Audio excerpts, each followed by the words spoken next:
Good morning, thanks for tuning in to Terrier TV. Today is Thursday, February 20th. I'm Antonia.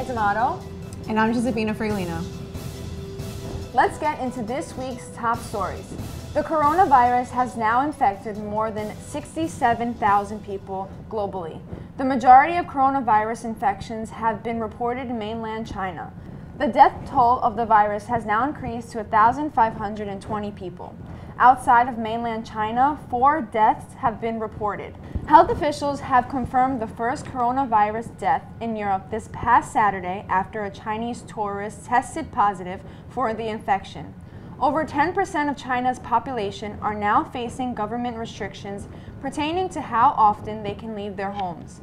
The United States has evacuated 400 Americans from the Diamond Princess, a Japanese cruise ship that has been quarantined for more than a week due to multiple coronavirus infections on board. 14 Americans have been tested positive for the virus, according to the New York Times. The 92nd Academy Awards ceremony was held on February 9th, honoring the best films of 2019. The South Korean film Parasite took home Best Picture, and Bong Joon-ho was awarded Best Director for his work on the film. Parasite is the first non-English Best Picture Oscar winner. Joaquin Phoenix won the Best Actor award for his performance in Joker, and Renee Zellweger won Best Actress for her work in Judy. Laura Dern earned the Best Supporting Actress award for her work in Marriage Story, and Brad Pitt was awarded the Best Supporting Actor award for his performance in Once Upon a Time in Hollywood. Kobe Bryant, Diane Carroll, Peter Fonda, and Kirk Douglas were among the most recent entries featured in the ceremony's In Memoriam segment. The memorial segment was accompanied by Billie Eilish's cover of the Beatles song Yesterday. Democratic presidential candidate Michael Bloomberg participated in his first debate on Wednesday. The former mayor of New York City, Bloomberg, finished in second place in the latest NPR/PBS NewsHour/MARRIES poll. Bloomberg had 19% of support from those surveyed, behind 31% from Bernie Sanders, and ahead of Joe Biden's 15%.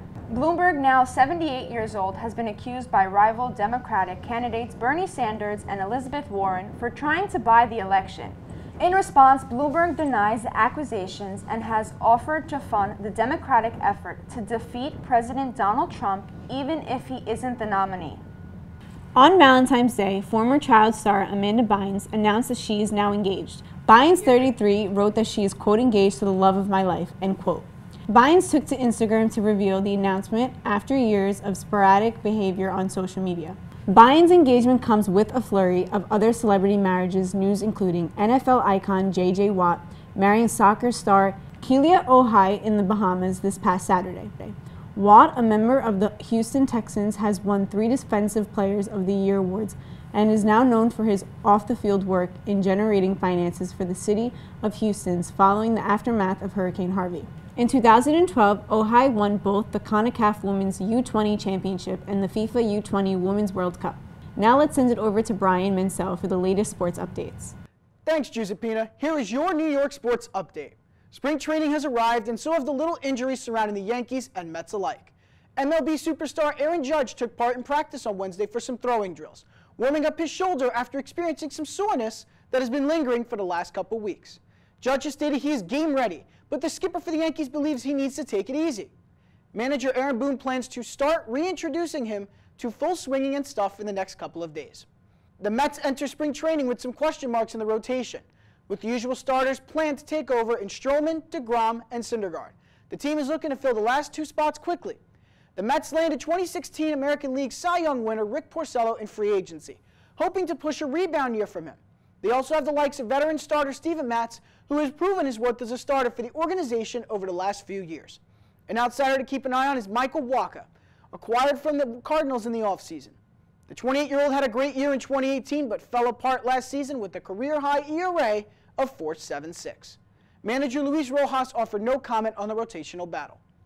Looking now at the NBA, the Nets come off All-Star break with some questions about Kyrie's status for the remainder of the season. Irving has been dealing with a shoulder problem that has already held him out of over 30 games so far this season. Irving will be meeting with another specialist for a second opinion on his injury.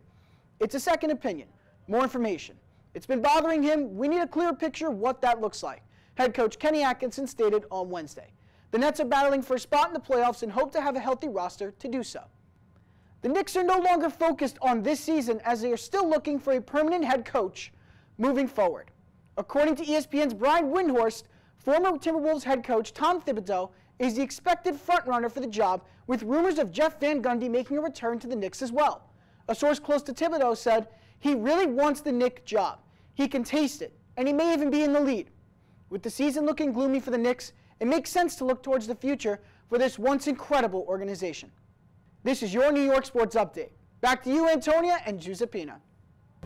Thanks, Brian. That's it for today. Thanks for tuning in to Terrier TV. Don't forget to follow us on Instagram and Twitter at SFC Terrier TV.